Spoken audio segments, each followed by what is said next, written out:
Welcome to the Awesomers.com podcast. If you love to learn, and if you're motivated to expand your mind, and heck, if you desire to break through those traditional paradigms and find your own version of success, you are in the right place. Awesomers around the world are on a journey to improve their lives and the lives of those around them.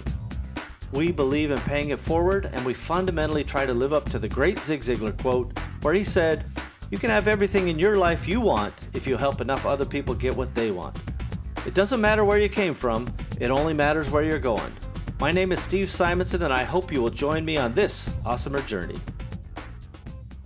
If you're launching a new product manufactured in China, you will need professional, high-resolution, Amazon-ready photographs. Because Simo Global has a team of professionals in China, you will oftentimes receive your listings photographs before your product even leaves the country. This streamlined process will save you the time, money, and energy needed to concentrate on marketing and other creative content strategies before your item is in stock and ready for sale. Visit simoglobal.com to learn more, because a picture should be worth 1,000 keywords. Hello, my name is Michael Pinkowski, and welcome to Awesomers.com. I am your sometimes guest host to give Steve a break from doing all these. And this is episode 82. We're going to do a book of the week this week, if you're ready. And the book is Scrum, The Art of Doing Twice the Work in Half the Time by Jeff Sutherland. He is a co-creator of Scrum. Scrum is this it's a development platform. It's a way of developing software, working on projects, things like that. You've probably heard about it. I'd heard about it, and a number of years ago, I ran across this book, and I just thought, man, I really like these principles. I really want to know more about it, and so I read it. I've listened to it again and again, and now in my current position of trying to get a company going and doing a lot of software development, it came back into my mind, and I thought I'd share it with all of you. So let's get into it a little bit. First of all, they say in a small company that everyone is in sales, and that's true because nothing happens until somebody makes a sale. But it's also true that everyone is a project manager, right? In a small company, Steve and I used to say all the time, everybody's got 3 jobs. Somebody would come in and say, but what about, I don't know how to do this. We'd say, hey, listen, everybody's got 3 jobs. That's one of yours. We're sure you can figure it out. Let us know if you need help. So getting things done, managing projects, especially in small companies, is a critical skill.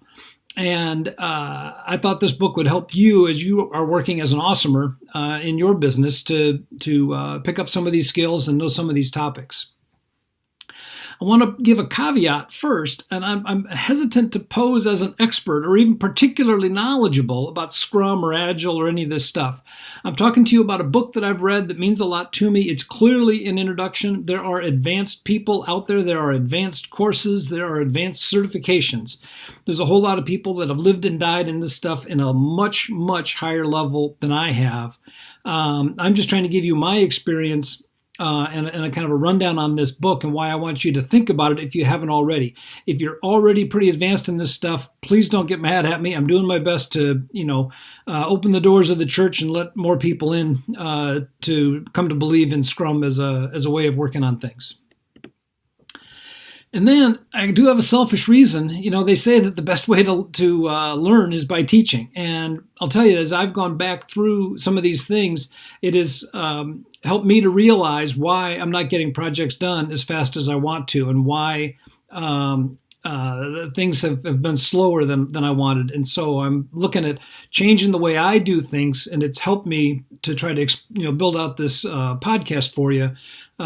It's helped me to kind of pick up some of these principles. So there's a bonus there. You can learn by teaching. If you find yourself wishing that you want to know how to do something, suck it up and try to teach it to somebody, and you'll go a long ways.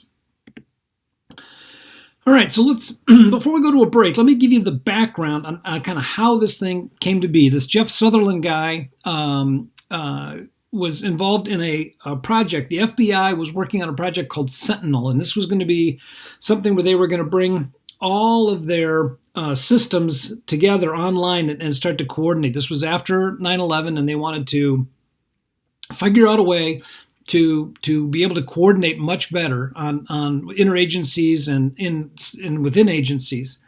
And so they put together this project, and they needed a new system. They priced it out with some contractors, and it came to $451 million, and they said it was going to take 4 years to build this thing.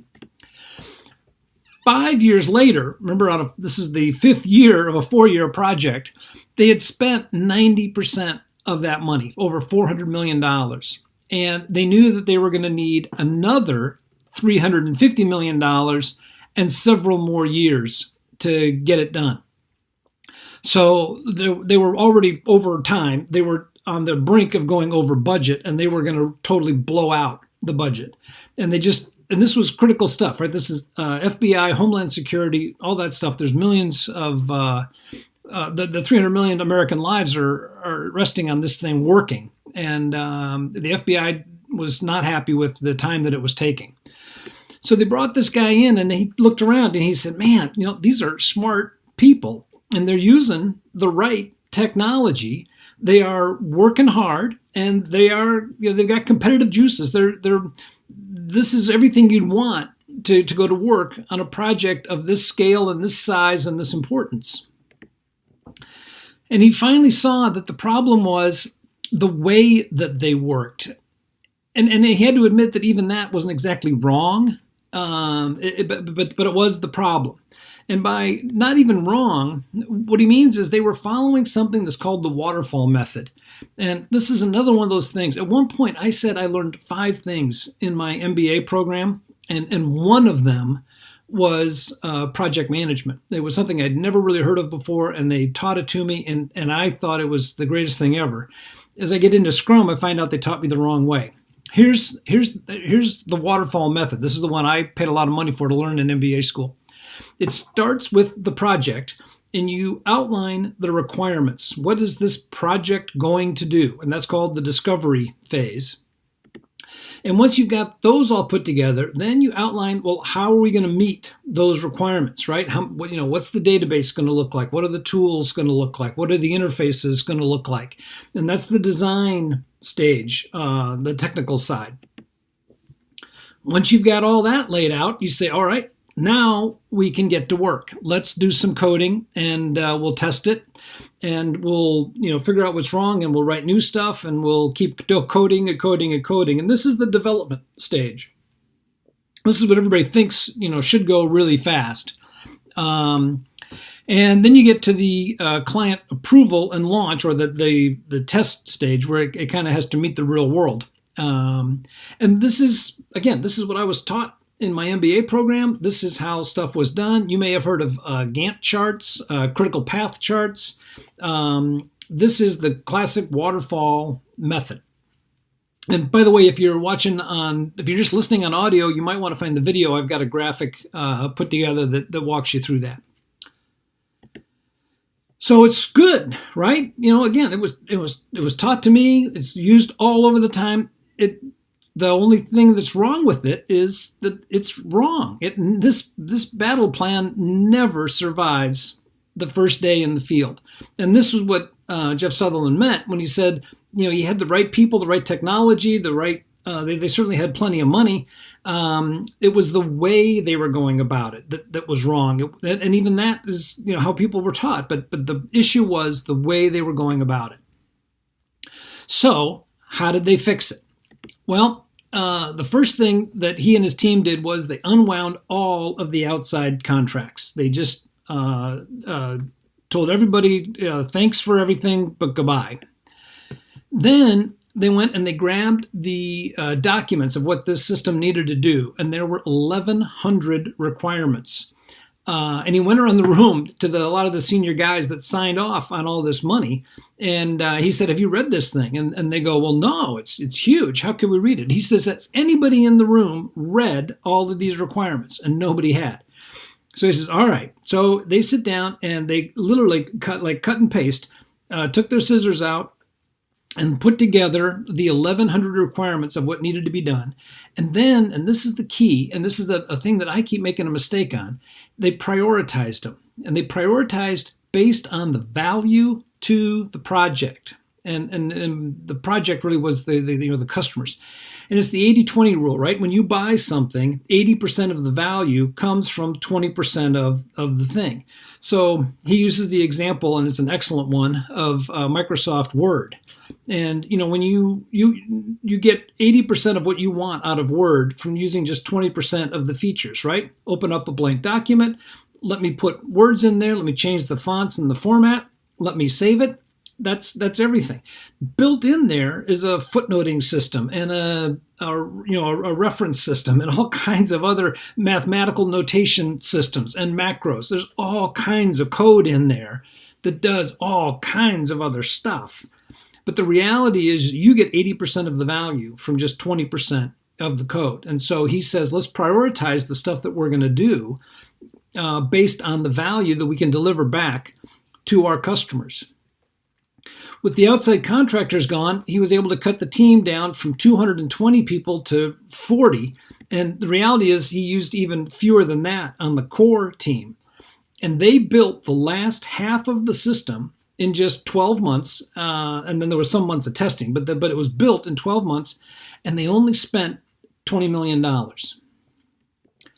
How did they do it? Well, they got going faster. That is, they accelerated because they had fewer obstacles. They worked better and smarter. They did not work longer. They didn't bring in these 40 guys and say, listen, you're going to work, 80 or 100-hour weeks. They just worked better and smarter.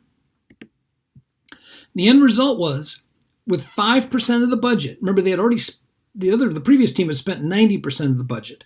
They spent another 5% of the budget and 20 months of time. That's 12 months of development and 8 months of testing and implementation.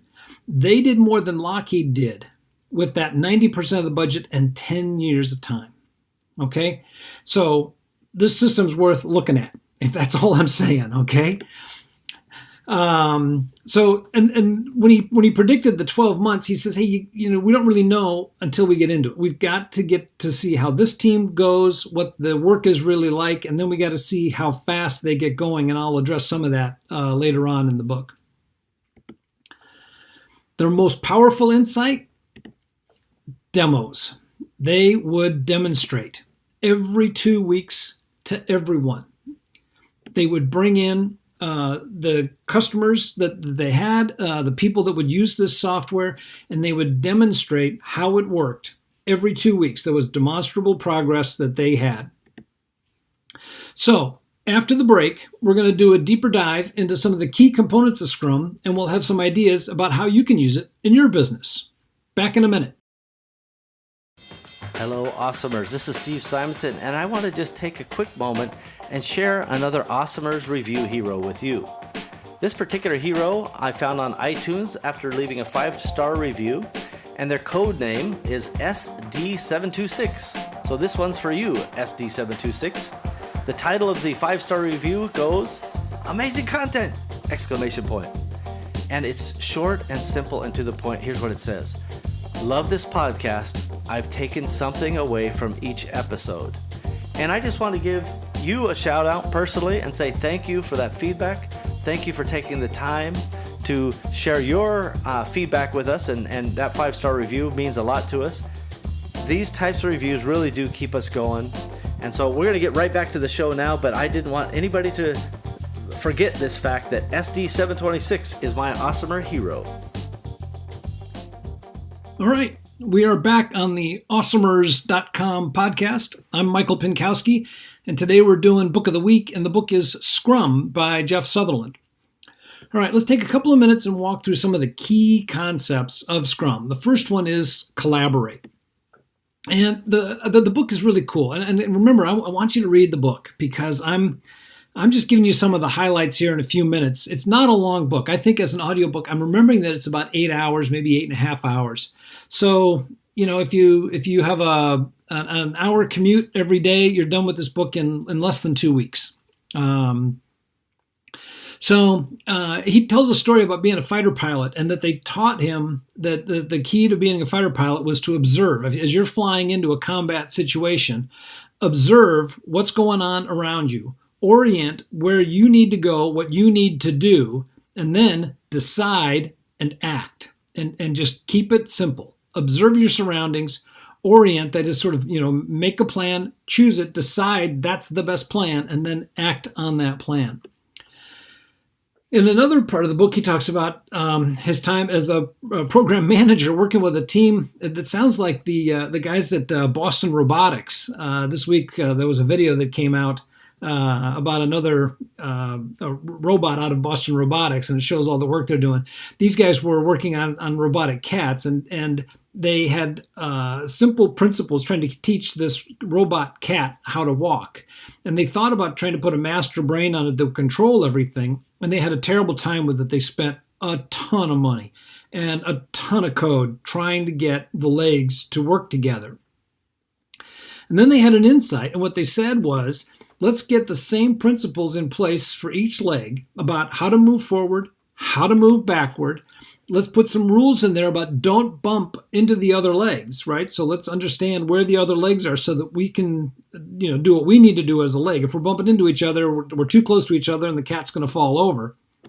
And then we will, in that way, the legs will learn what they need to do, and they will learn to collaborate, and they will learn to work together. And we'll just have this controller at the top that says, okay, legs, what are we doing? Here's where we're going, figure it out. So Jeff Sutherland's sitting there watching this thing, and he says, what if we did this with people, right? What if we did this with teams?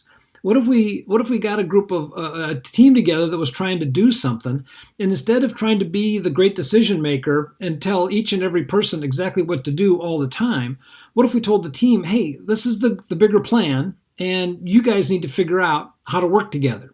So you need to collaborate. That's a key concept in Scrum. Another one is plan as you go.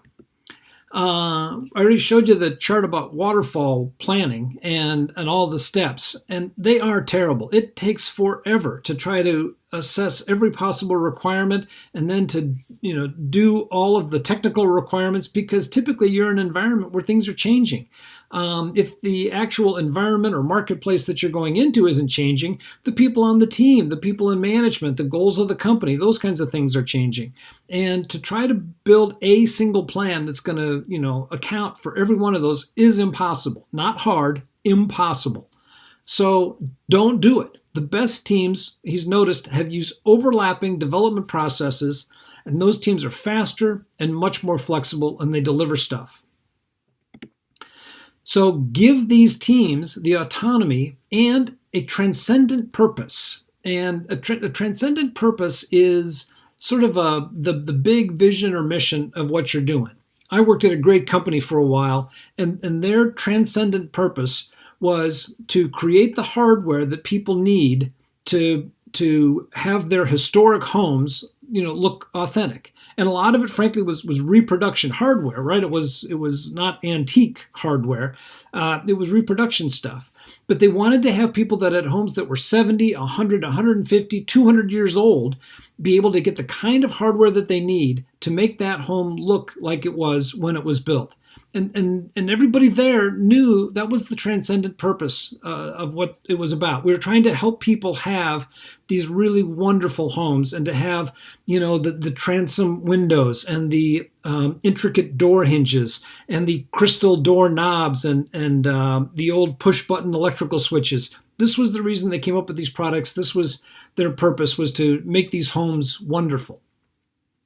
So if teams know what that's about, they can build what they're doing, towards that end. If they, in my case, I'm trying to build a software package to help businesses operate. Our transcendent purpose is to help these businesses get the tools that they need to be able to automate a big part of their system and get, less data and more information from their business. That'll be the transcendent purpose of our business. The executive's job then is to remove obstacles to let the team, with its autonomy and its transcendent purpose, meet those goals. And then as he watched this happen, as Jeff Sutherland watched this, he sees that the ball gets passed within the team and it moves around. And they're running all over the field and passing it all the time. Everybody's got it, at a different time. And to him, it looked like rugby.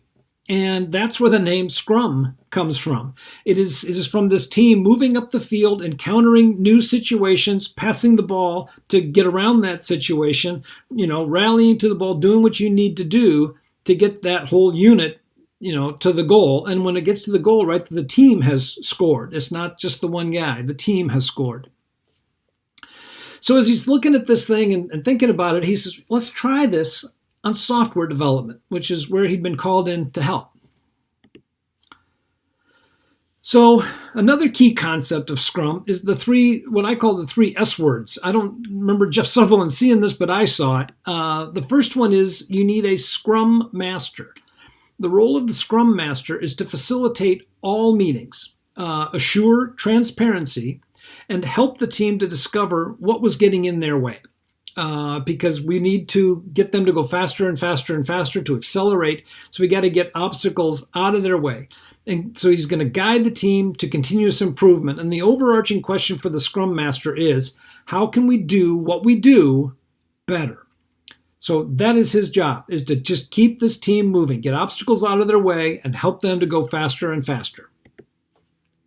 The second S word is sprints. And we've all by now heard this term. You'll talk to somebody and they'll say, well, we just finished a sprint at work or whatever. Sprints are intervals. And for every interval, they are at the end of it, they are able to demonstrate working software. And it may not be pretty, it may not be fancy, but it works. And the goal then is to build this stuff out and get it so that there's something working at the end of every interval. And it should be something that the company can actually use, that the customer can actually use, a fully implemented feature. And again, sometimes that means it has to be really small, but it's fully implemented, it's done. The third S word then is stand-up. And that's really nothing but a team meeting where they talk about what are the things that need to be done, which ones are you doing right now, and which ones have been accomplished.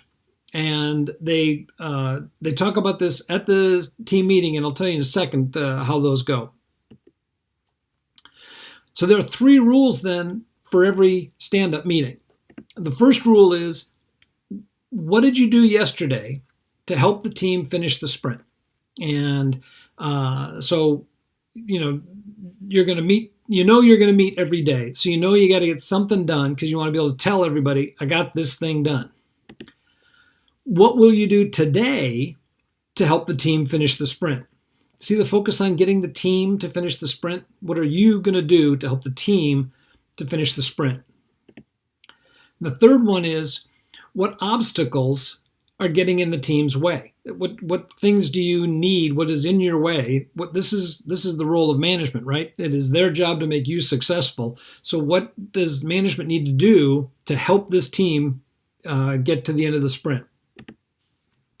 The meeting is at the same time, the same place, every single day, and everyone is there. You don't miss a sprint. But you keep it to 15 minutes max, and everyone participates. So you'll see these different companies. Sometimes they do them at 8 o'clock in the morning. Sometimes they do them at 10. Sometimes they do them at 2. It doesn't matter when you do them. They're just held at the same time, the same place, every day, and everyone's there. And everybody talks and everyone answers these 3 questions. And then the key idea is to quickly confer as a team about how to move on to victory. So it's a little bit just like a huddle in a football game, right? You just come in, what's going to work? What do we need to do? And to not participate is not just lazy, it actually hurts the team. And he says in the book, if somebody's unwilling to do this, just get them out of the team. They're hurting the team.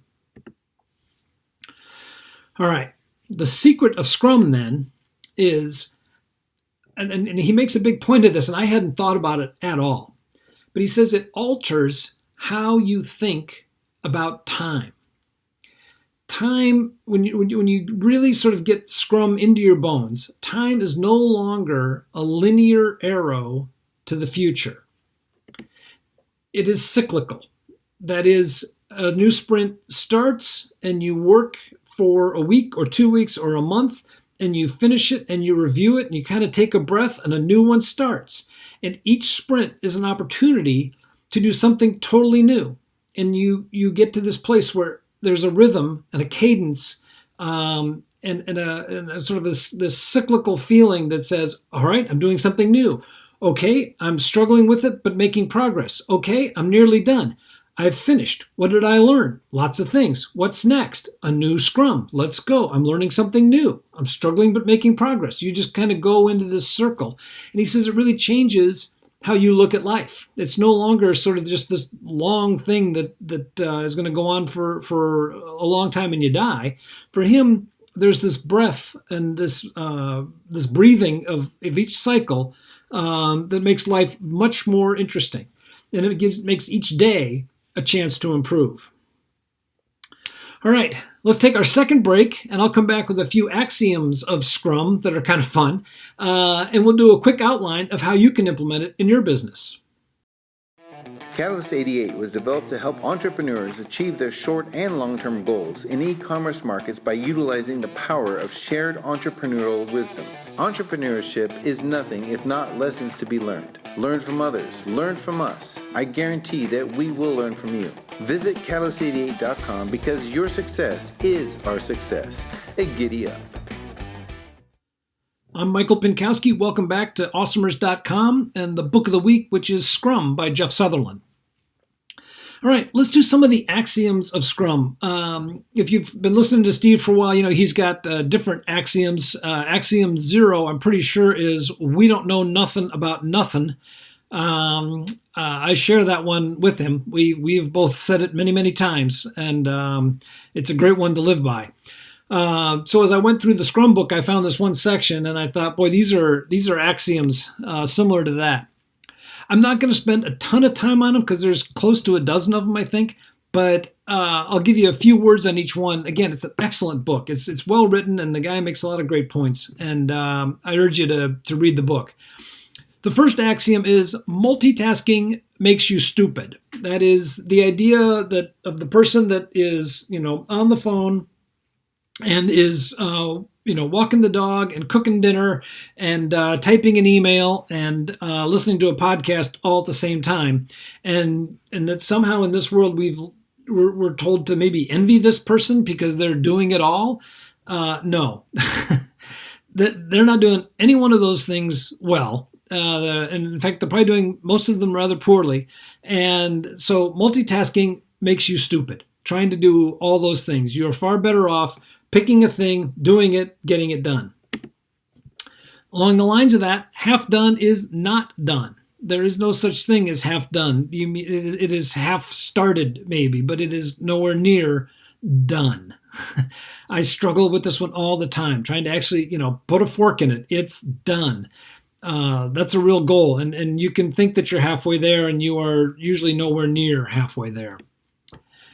Do it right the first time. This one I understand a little better. I do spend a lot of time trying to think about what is it that needs to get done, how are we going to do it, and how can we do it so we only have to do it once. Jeff Sutherland doesn't use it, but the axiom that says do it right the first time because we don't have time to do it twice, or we don't have money to do it twice.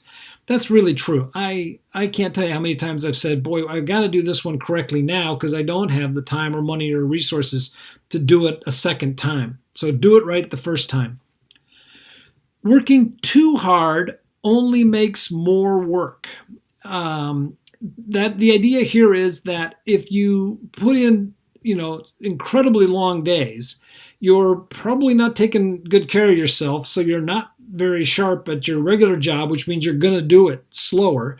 You're probably going to make mistakes, which means you're making more work for yourself to do. You actively chose to, do work when you were tired, when you were not thinking clearly, which means you essentially chose to do things poorly, which means you chose to do things twice. So working too hard only makes more work. Don't be unreasonable. The flip of that, of course, is try to be reasonable, try to be patient, try to be understanding, try to set goals that are reasonable goals. You can't just walk into a development team and say, And I want it by Friday, because if you don't really know what it is and what it involves, that could be an incredibly unreasonable goal, and you'll get nowhere. You'll have lost the trust and faith of the team, and you will be setting yourself up for a lot of embarrassment on Friday when you don't get what you want. So be reasonable. Don't be unreasonable. No heroics. Again, this is all about a team doing things together.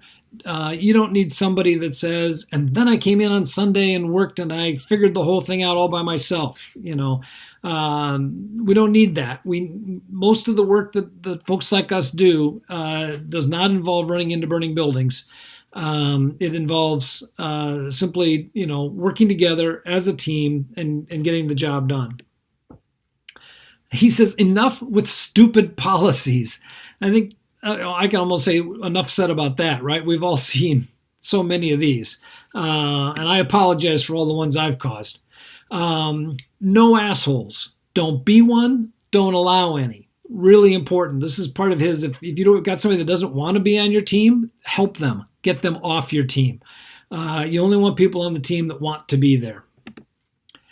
And then strive for flow. And this one resonated with me a couple of ways. Flow is back to the idea of time and as a cycle and that kind of cadence and rhythm to things. That's where you will find happiness. And we're going to talk about a lot of happiness in just a minute here. But the other part is there's a part of StrengthsFinder, which we'll talk about sometime, which gets to this same idea of flow. It's a place where things are just working the right way, and it feels effortless to make progress towards your goal. All right, so now in this book about software development and Scrum planning and all of that stuff, Jeff Sutherland carves out a big chunk of time to talk about something called happiness. And if you were getting into this to try to figure out the secrets to software development, you'd probably stumble across this chapter and say, how fast can I skip over this? Because this has nothing to do with nothing. But you're making a mistake. In fact, I'm going to quote a couple of passages from the book here because he just says it so well. But as a manager, as a business owner, as an awesomer, you need to think about happiness. And I'll put a bow on this thing in a minute, but it's not a dumb thing, okay? So here's a quote from the book. Sutherland says, "It intuitively makes sense that happy people do better. It's because of their success that they're happy, right? Wrong. Study after study shows that happiness precedes important outcomes and indicators of thriving. Happiness precedes the outcome and the indicator of thriving. People aren't happy because they're successful. They're successful because they're happy." So let's pause there for a second. People aren't happy because they're successful. If you see people that are happy, it might be easy to say, well, of course he's happy. Look at the car he's driving. That's awesome, or look at the house she's got. That's incredible. That ain't it. They are successful because they're happy. Happiness is a predictive measure, and performance improves even if people are only a little bit happier. So as a manager, you can do small things to make your team a little bit happier. This is why I buy a lot of donuts. This is why I'll come in and try to tell a joke or make people smile or be a little extra patient with them when something comes up in their life that they need a little bit of grace around. That little bit of happiness I've seen in my years of experience, if they're a little bit happier, their performance is better. So he puts this couple of sentences in here, and let me just read it also. "The message I want you to take away from this is simple. Even small gestures can have great impact. What Scrum is focused on is taking those small things and systematically building them into a scaffolding for success. Just one thing at a time, and you can actually change the world. So this is Sutherland saying, there's a lot of stuff in this book, but the whole point is to make work go better. And when that happens, people are happier. And when that happens, they make work go better. And when that, you understand, it allows, the Scrum becomes this scaffolding that people can build great foundations upon. It's an important idea. I urge you to give it some reflection and some thought. Happiness is really important. Thankfully, Sutherland doesn't leave us there. He talks about how do you sort of build on this beyond just sort of doing a few nice little things or my little buy donuts for people. He says at the end of each sprint, everyone answers these questions. On a scale from 1 to 5, how do you feel about your role in the company? How do you feel about your role in the company? 1 to 5. Next question is, on the same scale, how do you feel about the company as a whole? That is, you might feel poorly about your role and see the company doing great, or the opposite. You might feel like you and your team are making great progress, but you're worried about the direction of the company overall or the mood or the morale of the company overall. So we want to get both of those measures in there. Why do you feel the way you do? Why do you feel that way? And what one thing would make you happier in the next sprint? Again, we're looking at the sprint, we're reviewing what worked, what didn't. What is one thing that would make you happier, right? He didn't choose more productive, he didn't choose faster, he didn't choose efficient, he didn't choose any of those other words. He says, what one thing would make you happier in the next sprint? So Steve came back from a vacation one time and he plopped down into the chair on the other side of my desk. This is all 18 years ago. And he says, hey, I want to do this thing in our company. And I said, okay. Now, so truth be told, he did all this long before this Scrum thing happened. And he said, I want to do a pulse report with everybody in the company. And he says, the question number 1 is, how happy are you? And we did it on a scale of 1 to 10. And then we had a total of 5 of them, if I remember right. Another one, what is your outlook? And by that we said, what is your view for how the company is doing? So you would sort of be happy today, and that would be like, what do you think about tomorrow, where you're going? And then we asked him a couple of other questions. There was a question about getting along with others and using systems and things like that.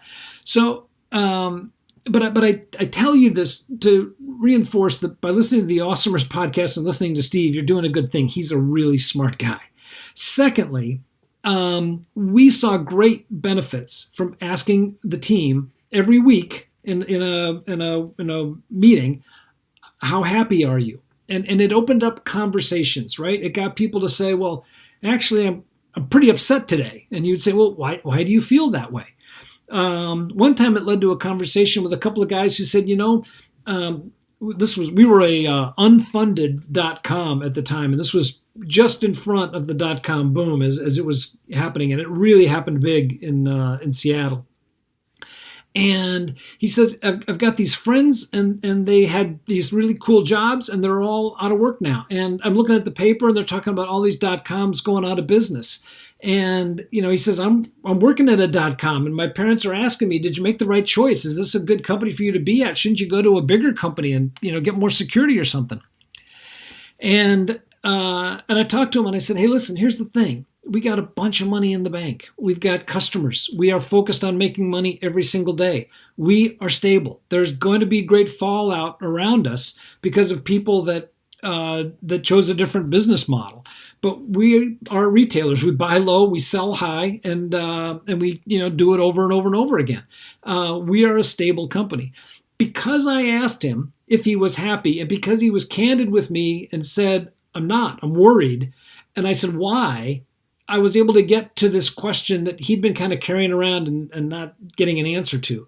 And I was able to put him at ease. Well, turns out he's a manager, so he influences a bunch of other people. And the whole team finally just said, there is carnage going around the .com businesses all around us, but we are not a part of it. We are doing our thing. We are making money. We're going to be successful. And we grew and grew and grew through all of that carnage. I tell you that because this happiness thing these are really good questions to ask in your business. All right, let's talk about how to Scrum. How do you do it in your business? Step one, pick a product owner. And this might be you. This person needs to have a vision of what are you trying to do, right? So if you're making a face cream, or if you're making a sophisticated algorithm or whatever it is, you need a product owner that knows what the customer wants, knows what the product needs to do, and can sort of make the big list of all of the stuff that's got to be in there, right? Then pick a team. Smaller's better. Pick 3 to 9 people. They should all have the skills. The team should, as a team, should have the skills needed to take this vision of the product owner has to reality. You don't want more than 9 people because there's too many channels of communication. You end up creating inefficiencies there. You don't need extra people in there. You don't need somebody coming in just because they've got free time and or whatever. Maybe you've got even a business owner who's not the product owner. If he doesn't need to be in that meeting, if he doesn't bring in specific skills that team needs, leave him out. You want a small team that can talk to each other and get the job done. Then you need to pick a Scrum Master. Remember, this is the facilitator. They're going to create transparency. They're going to make sure that everything happens the right way. So they're going to coach and help the team, and they're going to eliminate anything that is slowing them down. Then you build and prioritize a backlog. These are all of the features that you want done. There's a great scene in, I think, the last season of Silicon Valley where Richard is there and he's got this great big whiteboard and it is covered with Post-it notes. And Richard staggers out of his office and walks over and takes a Post-it note from doing and moves it over to done. And then he goes back over to the backlog and he grabs another Post-it note and he walks in. These Post-it notes contain small parts of sprints, and these are small specific things that are demonstrable things. So he takes it, does it, and puts it back. So maybe, as an example, maybe the product needed to have something where you could log in with your Facebook account, right? That's a very small, specific chunk of code. So you take that Post-it off of the whiteboard, you go and you code it up, you come back and you put it in done. And then you can demonstrate to somebody, look, now you can log in with Facebook. Isn't that cool? So you want to list all of the things that you need to execute the vision and put up at least a couple of weeks worth of work, but not all of it, because this stuff is going to change as you go along. So again, don't try to build the master list. Put down all that you can think of, at least a few weeks, because the team's going to be working, and then you can add more in later on. Then refine and estimate the backlog. And the trick here, there's a good explanation of this in the book, and because as he points out, humans are terrible at estimating. Steve can tell you I am uniquely bad at it. So what you want to do is work on getting better estimates together. And then what you're able to do is assign the work for the sprint so that there's a reasonable amount in this 2-week sprint or 1-week sprint, whatever you choose. You want to make sure that all of it can, in fact, get done. So break the stuff down small enough that you can make better estimates on it, even though you never make great ones. And then have the team work on it. And then at the end of the sprint, you talk about it and you get faster and faster. Then make the work visible. Remember I talked about the board in the TV show Silicon Valley. That's just a big whiteboard with all these Post-it notes on it. It's called a Scrum board. You can also do a burn down chart, another format that he talks about in the book. But put it up where people can see it. Make it visible so that they can all understand, where they are at any point in time. Hold your daily stand-up meetings. No more than 15 minutes, same place, same time. Everybody participates. Then at the end of the sprint, demonstrate and review. Here's the feature I built. Here's how it works. Is that done? Yes, it's done. Okay. Let's talk about the next sprint. Then when you're done, do a retrospective on the whole thing. All right, how did that go? What did we learn? What would we change? How could we, what can we do to make better estimates of time? What can we do to organize better and communicate better? And then do it again. That's the beauty of this thing. That's the cyclicality, the rhythm, the cadence that makes this thing so great. All right, that's Scrum. Let me throw in one bonus round. We spent a little bit of time talking about happiness today. There's another great book out there. This is my second bonus to you. Tony Hsieh, the guy that sort of came up with Zappos. The story of Zappos is amazing, and his whole thing is about delivering happiness. And again, doesn't sound like a business title, right? I mean, it should be, crushing the competition or, efficiently managing the resources. And instead, Tony Hsieh is talking about delivering happiness. And the audiobook, he narrates the audiobook, and he's kind of terrible. But you know what? It's Tony Hsieh. It's really him talking about it. In fact, I think if I remember right, at some points he's got emails in there, and he's gone and gotten the person that wrote him the email to read the email into the book in a couple occasions. So it's very, very real. This is the guy. He's got a couple of amazing stories, actually businesses he had before Zappos, and then his selling of Zappos to Amazon, and the kind of the rules of the road that he set up with Amazon on that. And he shows you some very different approaches to running a business. It's an excellent book. But again, I'm trying to bring your focus to the word happiness in the course of all of this software development stuff. All right, and with that, we are done. The book was Scrum, The Art of Doing Twice the Work in Half the Time by Jeff Sutherland, the co-creator of Scrum. And you've been listening to me, Michael Pinkowski, a guest host on the Awesomers.com podcast. Thank you so much for listening. We appreciate it. Steve would be on my case if I didn't remind you that you can rate and review. This is not like being a seller on Amazon. We can beg and plead to have you rate and review the podcast. It does help other people to discover the podcast. So if you get a minute, we sure would appreciate it. In the meantime, keep working out there, keep being awesomer, and I'll look around for another book to talk to you about next time. Thanks very much. Hey Amazon Marketplace professionals, this is Parsimony ERP, and we get one question over and over. Can you please tell me exactly what Parsimony does? Well, we'll try, but this is only a 30-second spot, so we're going to have to hurry. Connect to your Seller Central account and pull all the new orders. Enter the orders with all customer data. Enter all of the Amazon fees and charges. Store them at the item level. Generate profit and loss reports at the SKU level.